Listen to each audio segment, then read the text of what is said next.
이번 부활절에는 각자 흩어져 있던 모든 음악 부서들이 함께 연합으로 찬양을 했습니다.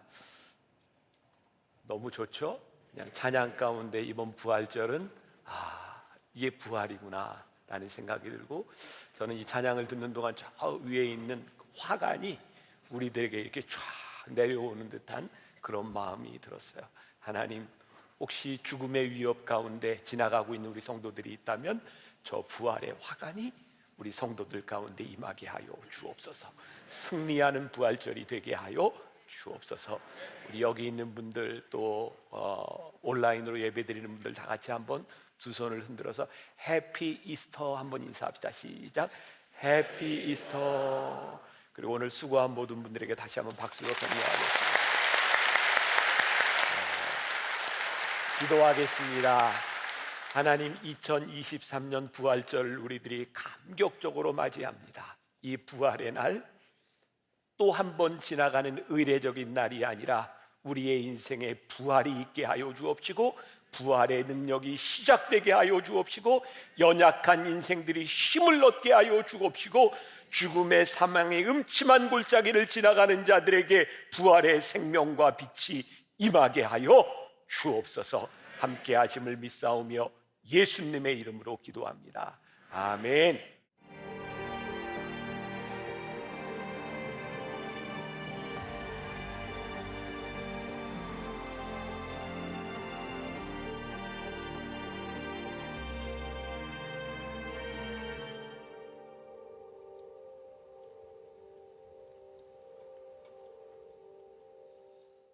자, 오늘 말씀의 제목은 난 참 바보처럼 살았군요 라고 하는 제목인데, 오늘은 특별히 이제 부활에 대한 말씀을 나누려고 하는데, 말씀을 시작하면서 우리들이 같이 찬양으로 지금 시작했으면 좋겠는데, 오늘은 우리가 부활의 능력을 함께 이렇게 경험하는 시간이 되었으면 좋겠습니다. 좋은 찬양이 있어요. 부활의 능력. 우리 함께 찬양하면서 말씀을 열어가겠습니다.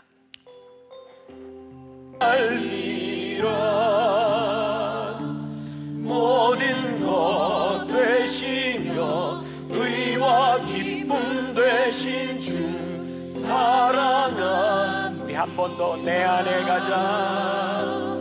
내 안에 가자. 귀한 것 주님을 알리라.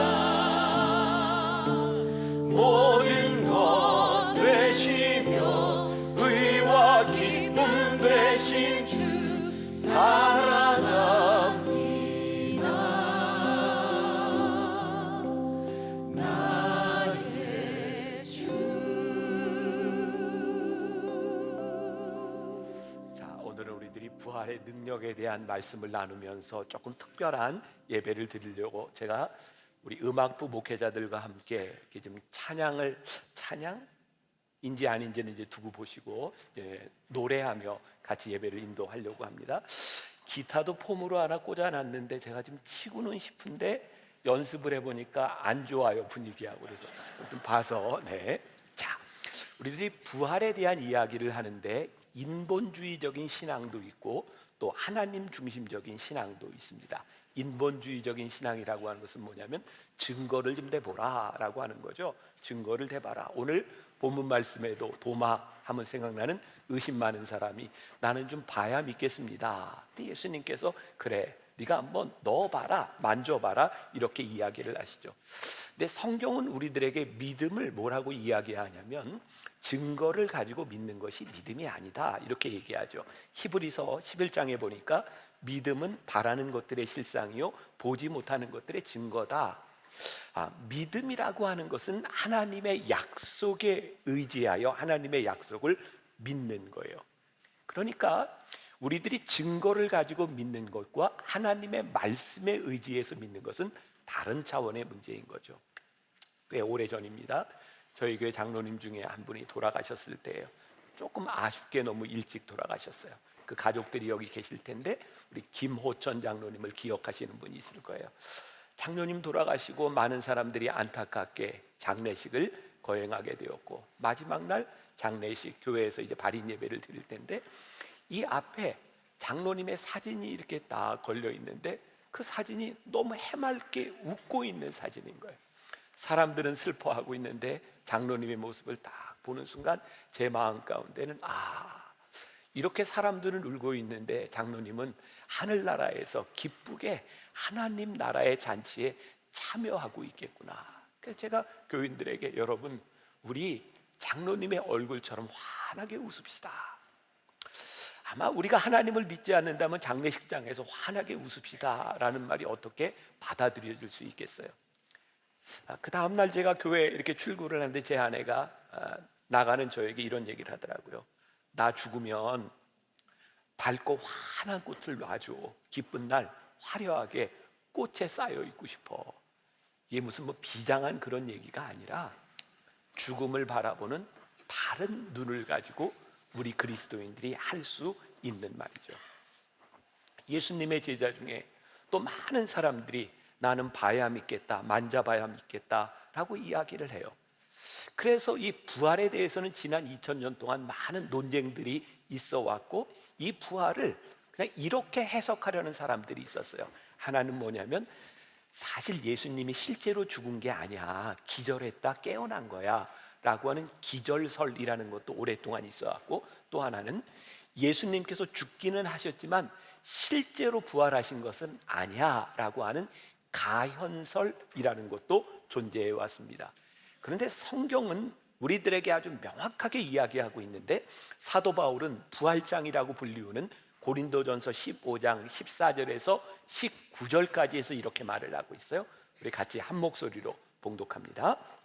그리스도께서 만일 다시 살아나지 못하셨으면 우리가 전파하는 것도 헛것이요 또 너희 믿음도 헛것이며, 또 우리가 하나님의 거짓 증인으로 발견되리니 우리가 하나님이 그리스도를 다시 살리셨다고 증언하였습니다. 만일 죽은 자가 다시 살아나는 일이 없으면 하나님이 그리스도를 다시 살리지 아니하셨으리라. 만일 죽은 자가 다시 살아나는 일이 없으면 그리스도도 다시 살아나신 일이 없었을 터이요, 그리스도께서 다시 살아나신 일이 없으면 너희의 믿음도 헛되고 너희가 여전히 죄 가운데 있을 것이요, 또한 그리스도 안에서 잠자는 자도 망하였으리니, 만일 그리스도 안에서 우리가 바라는 것이 다만 이 생의 삶뿐이면 모든 사람 가운데 우리가 더욱 불쌍한 자니라. 사도 바울은 부활이 없다면 우리는 진짜 불쌍한 사람들이라고 얘기하는 거죠. 자, 오늘 짧지만, 그러면 부활이 있기 위해서 부활에는 어떤 필요 조건이 있어야 되는지, 그리고 부활이 존재하기 위해서 어떤 충분 조건이 있어야 되는지를 잠깐 언급하고 나가려고 해요. 무엇보다도 예수님의 부활이 있었다고 하는 일은 예수님의 죽음이 전제되지 않으면 존재하지 않는 거죠. 예수님은 십자가에 죽으셨어요. 이것은 성경에만 나오는 일이 아니라 많은 문헌들을 통해서도 증명되고 있는 것이고, 또 예수님이 십자가에 달리시기 전에 예수님을 채찍으로 때렸던 그 채찍은 라틴어로 플레그럼이라고 하는 채찍인데, 그 채찍 끝에는 이 뼈가 붙어 있어서 예수님의 몸에 한 번을 쫙 때릴 때마다 살점이 뚝뚝 떨어져 나오는 그런 채찍을 맞으면서 예수님이 십자가를 지었어요. 십자가의 무게는 약 50kg 정도 됐을 것이라고 추측을 하고, 해골이라고 하는 산에 이르러 예수님이 십자가에 지셨어요. 우리가 흔히 생각하고 있는 이 십자가의 모습은 두 손이 이렇게 못 박히고 두 발이 포개어서 이렇게 못 박힌 것이었는데, 이번에 제가 성지순례를 가서 홀리랜드 뮤지엄에 가봤더니 2000년 전 십자가형에 대해서 그 그림과 그리고 그때 발견된 유적을 하나 발견을 해놨는데 이런 모습이었어요. 그 당시에 사실 십자가에 박힐 때는 팔은 이렇게 위에 걸려 있고, 여러분 못으로 이 몸을 지탱한다는 게 사실 힘들잖아요. 그리고 발도 이렇게 포개어진 것이 아니라 십자가 양쪽에 발에 못을 박았어요. 그리고 2000년 전에 발견된 뼈와 못이 있는데, 제가 사진으로 찍어 와서 저게 뼈입니다. 그리고 저기에 못이 박혀 있는데 못 끝이 이렇게 구부러져 있어요. 왜 그랬는지 아시죠? 못이 빠지지 않도록 못을 박아놓고 나온 못을 구부려서 죽을 때까지 저기 있게 한 거예요. 예수님은 그렇게 십자가에 못 박히셨고, 예수님의 죽음에 대한 증거들이 많이 있어요.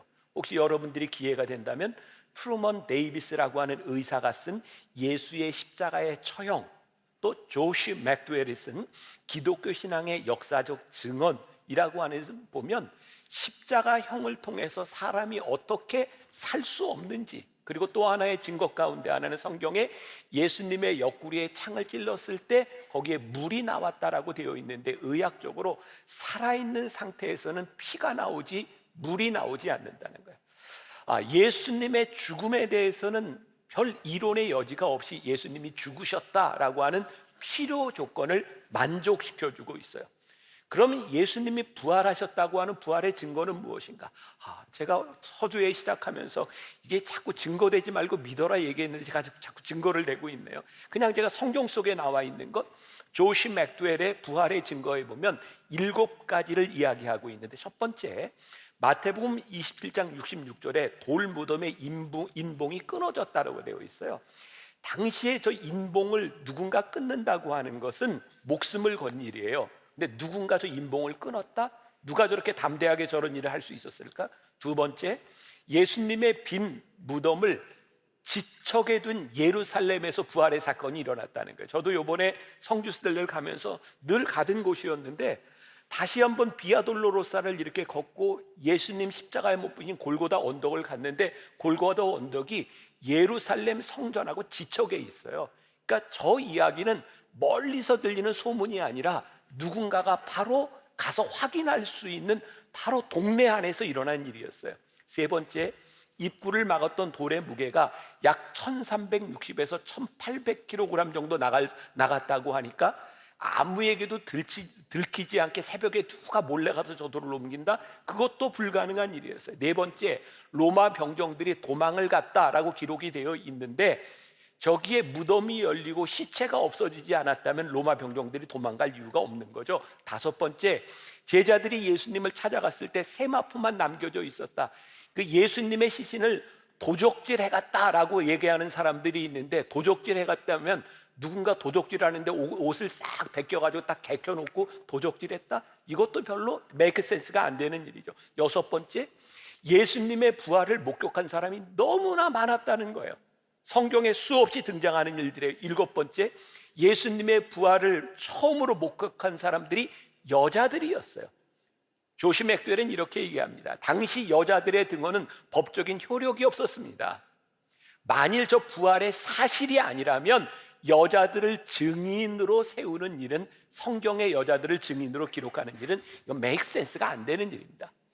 하여튼 예수님이 죽으시고 부활하셨다고 하는 증거들은 성경에, 그리고 문서에도 많이 넘쳐나고 있어요. 저는 오늘 그런 이야기를 하려고 하는 게 아니에요. 가장 중요한 것, 가장 강력한 부활의 증거는 예수님이 죽으시고 사셨다는 역사적인 근거들이 아니라 예수님의 부활을 믿는 우리들의 삶이 어떻게 변화되는가, 그것이 부활의 가장 확실한 증거요.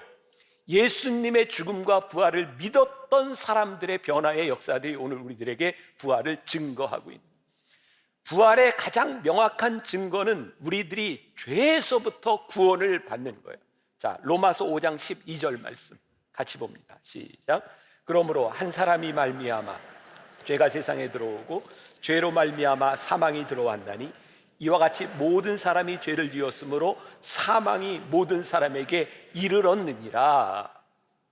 오늘 이 부활절 말씀을 우리들이 접하면서, 부활절을 지나면서 모든 사람들에게 사망으로 들어온 이 죄의 문제, 주님, 제가 주님의 죽으심과 부활로 인하여 제가 죄에서부터 구원을 받았고 죽음이 더 이상 나를 지배하지 못합니다 라는 믿음의 고백이 있을 때 우리는 부활의 신앙 위에 서는 거예요. 오늘 여러분들에게 도전하는 겁니다. 여러분들은 죄에 대하여 죽었습니까? 갈라디아서 2장 20절에 유명한 말씀이 있어요. 내가 그리스도와 함께 십자가에 못 박혔나니 그런즉 이제는 내가 사는 것이 아니요 오직 내 안에 그리스도께서 사시는 것이라. 그런데 오늘 여러분들이 부활절 예배를 드리면서도, 하나님을 믿으면서도 계속해서 죄와 사망의 권세가 여러분들을 뒤엎고 있다면 우리는 부활을 믿고 사는 게 아니에요. 여러분들이 제가 지금 하는 이야기를 그대로 믿으시면 안 돼요. 지금 이제 얘기할 얘기, 지금까지 한 얘기 말고, 자, 지금 제가 얘기하는 거. 제가요, 한 번은 여기 모란시장 있잖아요. 옛날에 이렇게 모란시장 있었잖아요. 거기 가면 막 여러 가지 많이 팔았죠. 막 게도 팔고 뭐도 팔고 막 파는 그 모란시장을 옛날에 이렇게 지나가는데 어떤 집이 이렇게 새를 파는데 앵무새를 파는 집이 있었어요. 근데 그 앵무새가 말을 하더라고요. 제가 지나가는데 앵무새가 저를 아저씨 그러고 불러요. 그래서 봤더니 앵무새가 저를 보고 대머리네 그러는 거예요. 참 기분이 좀 그렇더라고요. 근데 또 한 번 거기를 지나갈 기회가 있었는데 앵무새가 저를 보더니 또 아저씨 그러더니 대머리네 그러는 거예요. 제가 화가 나더라고요. 그래서 아저씨한테 그 주인한테 가서 아니 앵무새가 말하는 건 좋지만 이거 지금 아니지 않습니까? 그리고 제가 좀 뭐라고 했어요. 그리고 그때 또 거기를 들어갈 기회가 있었는데요. 지나가는데 앵무새가 저를 보더니 아무 말 하지 않는 거예요. 그래서 앵무새가 교육을 받았구나 생각했는데 앵무새가 저를 보더니 알지? 그런데요. 자, 이 말 그대로 믿지 말라고요. 네, 자, 제가 왜 그냥 이렇게 우스갯소리를 하는가? 우리들에게 죄가 마치 그런 것 같아요. 우리들이 살아가다가 이 사단이 우리를 불러요. 우리들 속에 있는 죄의식들을 불러일으켜요. 나는 다 잃어버렸다고 생각했는데, 나는 용서함을 받았다고 생각하는데 사단이 우리들에게서 계속 우리의 죄를 생각나게 만들어요. 알지? 네가 어떤 존재인지 알지? 우리가 이 죄 가운데서, 우리들이 이 죄책감 가운데서 헤어나지 못하면 우리는 부활의 삶을 살지 못하는 거예요. 그래서 오늘 이 부활절에 우리들이 매년 한 번 드리는 이 의식적인 예배가 아니라 주님의 죽으심과 부활로 인하여 제가 죄에서부터 해방되었음을 믿음으로 선포합니다. 제가 더 이상 죄의 그늘에 있지 않음을 우리들이 선포합니다 라고 우리들이 고백할 수 있을 때 부활의 능력이 우리들 가운데 들어오는 거죠. 자, 오늘 내가 오랫동안 이렇게 앉혀놓게 해서 미안한데 오늘 이 사람들이 앉아있는 이유가 있어요. 제가 수년 전에 이종용 목사님이 쓴 난 참 바보처럼 살았군요라고 하는 책을 보게 되었어요. 오늘 말씀의 제목이 난 참 바보처럼 살았군요예요. 이종용 목사님 제가 이 코스타라고 하는 집에서 만나게 되었는데 그분은 70년대 중반에 우리나라에 아주 인기 있는 가수였죠. 기억하는 분들이 있을 것 같아요. 그분이 75년도에 인기 가요 대상 받기 며칠 전에 대마초 사범으로 윤영주, 송창식, 이장희 이런 분들과 함께 이제 감옥에 가게 되죠. 혹시 그 이종용이라고 하는 가수가 어떤 사람인지 모를까봐 그분의 히트곡 너가 있는데 이런 노래예요. 낙엽치던 그 숲속에 하얀 모래밭에 떨리는 손 잡아주던 너 별빛 같은 눈망울로 영원을 약속하며 나를 위해 기도하던 너. 자, 됐어. 사람들이 예배 분위기에 좀 안 맞는 것 같아요. 자, 이분이 형무소에 들어가서 하나님의 은혜를 경험합니다. 그리고 아마 지금 은퇴하셨을 것 같은데 LA의 코너스톤 교회라고 하는 교회를 개척하고 목회자가 되죠. 이분의 책에 보면 이분은 어린 시절에 교회를 다녔다 그래요. 초등학교, 중학교, 고등학교 교회에서 부흥회가 열렸는데 한 번은 그 강사 목사님이 자 목사가 되기로 헌신하는 사람 손들라고 했는데 아무도 안 들더래요. 자기가 어쩔 수 없이 목사님 미안할까봐 손을 들은 거 이제 그 정도가 이 사람의 이제 신앙 생활이었던 거예요. 하나님께서는 마약 사범으로 들어가 있는 형무소 안에서 하나님께서 집 나간 탕자와 같았던 자기를 만지셨다고 이야기를 해요. 그리고 이분이 이제 자기의 자전적인 그런 책을 쓴 것이 난 참 바보처럼 살았군요 라는 책입니다. 그 책에 보면 이런 구절이 나와요. 그렇게 모든 것을 이룬 후에야 비로소 찾은 한 가지가 있다. 그것은 바로 나이다. 하나님은 강팍하기만 한 나를 강권적으로 구치소 안에 집어넣으시고 밑바닥으로 내려 꽂으신 후 나를 발견하게 하셨다. 너는 그런 모습의 아이다. 내 모습이 바로 그렇다. 그리고 깨닫게 된 게 나로 산 것이 아니라 너를 노래 부르는 나로 살았다는 것을 주님께서 깨닫게 하셨대요. 아주 결정적인 계기가 있었는데 그 구치소 안에서 한 사형수를 만나게 되었고요. 그 사형수는 사람을 죽이고 들어왔지만 예수님을 믿고 영접하게 된 분이었어요. 그 사형수가 하루는 이종용 목사님에게 이렇게 물었답니다. 예수를 믿습니까? 근데 이종용 목사님이 이렇게 대답을 했대요. 예, 저는 아주 어릴 때부터 교회에 다녔습니다. 중등부 회장, 고등부 회장, 대학부 회장도 했고 성가대 지휘까지 했습니다. 그런데 그 순간 예, 저는 예수를 믿습니다 라는 대답을 하지 못했습니다. 그 사형수가 죽기 전, 그 당시에는 요즘은 우리나라가 거의 사형 제도가 폐지된 나라지만 그때는 사형이 있었어요. 죽기 전에 이종용 목사님에게 구리로 된 십자가 목걸이를 주며 이렇게 부탁을 했답니다. 내 목까지 일해 주세요. 내 목까지 살아주세요. 그 안에서 이 목사님이 놀라운 체험을 하게 되었는데 그 놀라운 체험이 뭐냐면 성경이 믿어지기 시작한 거였어요. 그리고 시편 1편 말씀이 이 목사님의 귀에 들어오기 시작했어요.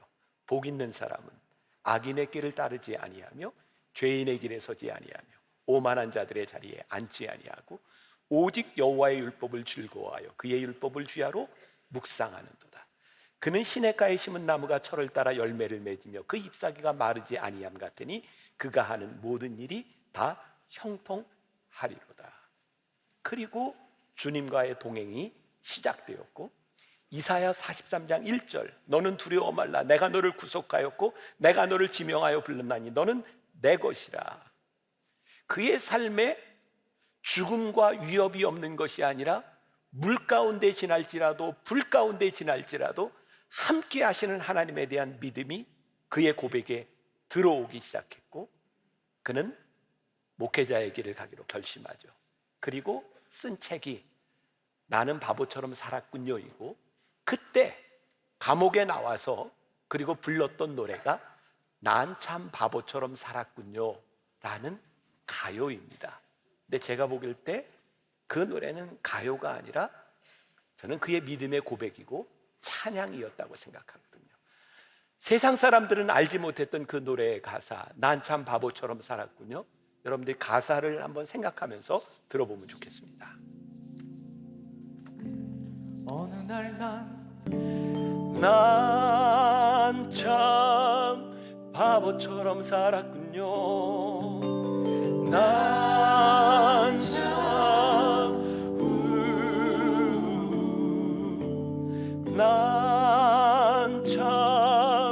바보처럼 살았군요.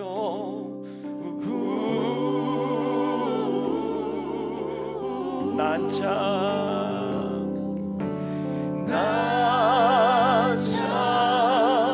바보처럼 살았군요. 난 참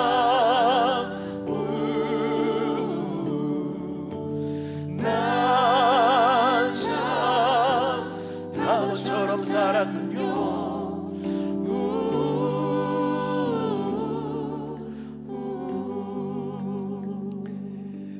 바보처럼 산 인생을 후회하는 것으로 끝나면 우리는 부활의 삶을 살지 못하죠. 이종용 목사님의 이야기로 돌아갑니다. 그분이 그렇게 형무소에서 나온 이후에 아주 유명한 뮤지컬을 하게 되죠. Jesus Christ Superstar. 굉장히 긴 최장 기록을 세운 249회의 공연을 하는 동안 그분은 249번 겟세마네에서 기도하고 249번 십자가에 못 박혔고 249번 십자가에서 가상칠언을 하고 249번 부활을 경험합니다. 그리고 그의 삶의 목표가 그의 삶이 변하기 시작하죠. 결국 한국을 떠나 미국에 가서 신학을 하고 목회자가 되기로 결심한 그 순간, 그때 그 목사님이 발표했던 노래가 하나 있습니다. 우리들은 흔히 그냥 생일에 부르는 노래로 기억하고 있는 겨울 아이라고 하는 이 노래는 이 목사님이 예수님을 생각하며 불렀던 예수님께 대한 그의 믿음의 고백이었어요. 아시죠? 겨울 아이. 그 목사님의 마음으로 한번 이 노래를 같이 한번 또 들어봅시다.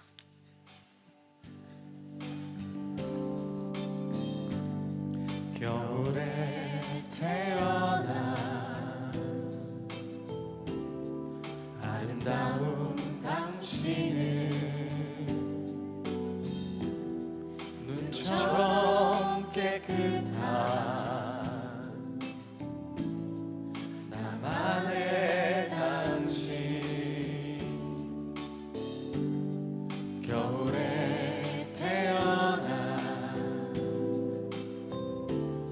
사랑스러운 당신은 눈처럼 맑은 나만의 당신. 하지만 봄, 여름과 가을, 겨울 언제나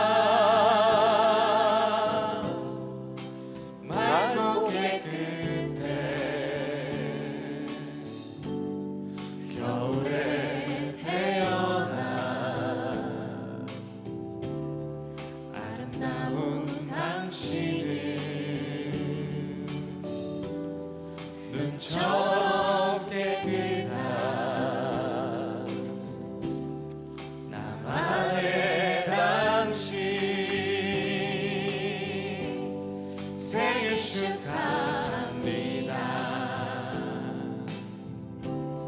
생일 축하합니다. 생일 축하합니다. 당신의 생일을 Happy birthday to you. Happy birthday to you. Happy birthday to you. Happy birthday to you. Happy birthday to you. 좀 더 부르고 싶은데 시간이 없어요. 그 이종용 목사님의 책으로 제가 좀 마무리를 하려고 하는데, 그렇게 이제 미국에 가서 신학을 공부하고 이제 가수였으니까 여기저기 이제 간증 집회도 불려다니고 할 때였던 것 같아요. 그 책에 보면 LA의 나성영락교회라고 큰 교회 이제 불림을 받게 되었는데, 그때 이제 초청을 받고 이제 찬양을 하며 가는데 이 목사님의 머릿속에는 저 큰 교회니까 사례비는 얼마나 줄까 이런 생각들이 이제 들었던 거예요. 공부하면서 이제 힘든 시간을 지나갈 때였죠. 그런데 그 찬양을 마치고 오고 가는 과정 가운데 비행기를 타고 내리는데 비행기에 엔진에 이상이 생겼고 거의 모든 사람들이 이제 공포에 떨어 죽을지도 모르는 그런 순간인데 비행기가 잘 착륙을 하게 된 거예요. 그리고 나오는 길에 어떤 아는 목사님을 만났고, 목사님 제가 비행기를 타고 있었습니다. 근데 그때 이 이종용 목사님은 그 비행기 안에서 자기가 예수님을 믿고 변화됐다고 생각하는데도 아직도 세속적이고 돈을 계산하는 자기의 모습을 바라보면서 비행기 안에서 하나님, 저에게 한 번만 기회를 더 주세요. 그런 기도를 했대요. 근데 이렇게 내려오는데 그 목사님이 이종용 그 당시 전도사님한테 전도사님 때문에 하나님께서 이 사람들을 다 살려주셨네요. 그렇게 이야기를 하더라는 거예요. 지난번 제가 예루살렘 성지순례를 가는데 제가 이제 대한항공을 타고 갔는데 출발하기 전에 사무장이 저한테 와서 인사를 하는 거예요. 목사님이 타셔서 영광입니다. 그분이 예배를 드리고 있을지 모르겠어요. 목사님 때문에 비행기 걱정 안 해도 될 것 같습니다. 그리고 출발하는데 또 인사를 하고 내리는데 사무장이 와서 또 인사를 하는 거예요. 목사님 덕분에 아무 사고 없이 여기까지 내리게 되었습니다. 저 때문에 제가 무슨 능력이 있어서 뭐 비행기가 문제가 없었겠어요. 근데 저는 그 이야기를 듣는 순간 그런 생각을 했어요. 그래, 내가 사명자로 부활의 삶을 사는 사람인데, 그래, 내가 비행기가 추락해서 죽으면 내 사명이 끝나는 거고, 하나님이 나를 살려주시면 내가 하나님께서 나에게 주신 사명을 내가 사는 거고. 여러분 혹시 비행기 탈 때 그런 상상들 참 많이 하지 않아요? 이거 추락하면 어떡하지? 여러분들의 인생에 그런 상상 많이 하지 않아요? 죽음의 그늘 아래 우리들이 갇혀 있을 때가 참 많은 거예요. 부활의 믿음과 부활의 신앙은 죄와 죽음의 그늘에서부터 우리를 건져내는 능력이 있는 거예요. 목요일 찬양 예배를 마치고 나가는데 우리 교회 청년 하나가 저에게 찾아와서, 목사님 기도해 주세요. 울어요. 목사님, 저 오늘 예배 오기 전에 자살하려고 했어요. 그런데 안 죽을 거예요. 세계의 십자가의 말씀 가운데서 우리 주님이 그게 내 십자가다라고 말씀하셨고, 금요일날 성만찬 예배를 드리고 가는데 그 청년이 저에게 또 와서, 목사님 저 이제 안 죽습니다. 부활의 신앙을 믿는다고 하는 것은 우리들이 죽지 않는다고 하는 것이 아니라 죽음이 더 이상 우리를 지배하지 못하는 그런 믿음의 삶을 살아간다는 고백이에요. 제가 동경에서 BTD 영성훈련을 인도할 때였어요. 통역이 있고 제가 일본 사람들과 같이 영성훈련을 인도하면서 강의를 하는데 갑자기 웅성웅성해요. 뭔지 모르고 그냥 지나갔어요. 그리고 다 끝나고 났는데 나중에 일본 사람들이 간증을 하는데 저한테 그런 얘기를 하는 거예요. 그 웅성웅성하던 그 순간이 동경에 지진이 왔었어요. 근데 저는 지진을 한 번도 경험해 보지 못해서 그게 지진인 줄 몰랐어요. 교회가 막 이렇게 막 흔들리고 이러는데 그 일본 사람들은 무서워가지고 겁을 내고 있는데 저는 너무나 태연하게 강의를 하더라는 거예요. 그래서 그분들이 은혜가 됐대요. 목사님은 지진도 전혀 무서워하지 않는구나. 저 진짜 지진인 줄 몰랐어요. 근데 제가 지진인 줄 알았다 해도 오늘 내 생명이, 내 삶이 하나님께 있는 것인데, 생명이 하나님을 주관하시는 것인데, 죽음과 죄의 그늘 아래 우리가 있는 것이 아니라 부활의 소망과 능력을 가지고 살아가는 것이 우리 그리스도인인데, 오늘 이 부활절에 다시 한번 우리 부활의 능력이 되시는 주님을 믿음으로 고백할 수 있기를 간절히 소원합니다. 부활의 소망이, 부활의 능력이 여러분들을 죄와 사망의 그늘에서부터 해방시켜 줄 믿습니다. 우리를 두르고 있는 흑암과 암흑의 권세가 예수의 이름으로, 부활의 능력의 이름으로 물러갈 줄 믿습니다. 내가 물 가운데로 지날지라도, 네가 불 가운데로 지날지라도 내가 너희와 함께하리라 말씀하신 이 부활의 능력을 붙잡고 나아가는 여러분들이 되시기를 주님의 이름으로 간절히 축원합니다. 우리 부활의 능력 체험하면서 함께 찬양하겠습니다.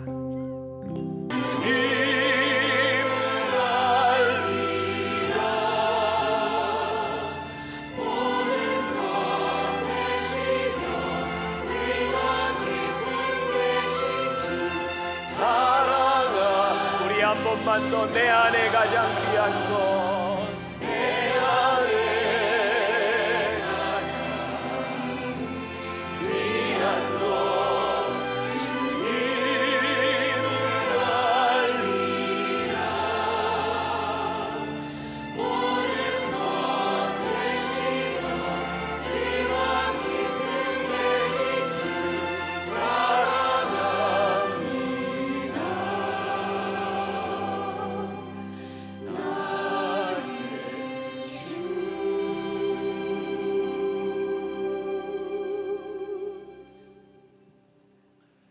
지금은 우리 주 예수 그리스도의 은혜와 하나님 아버지의 무한하신 사랑과 성령의 인도하심이 부활의 능력을 경험하며 부활의 주님을 붙들고 담대하게 이 세상으로 나가는 당신의 사랑하는 모든 백성들 위해 지금부터 영원까지 함께 하시기를 간절히 축원하옵나이다. 아멘.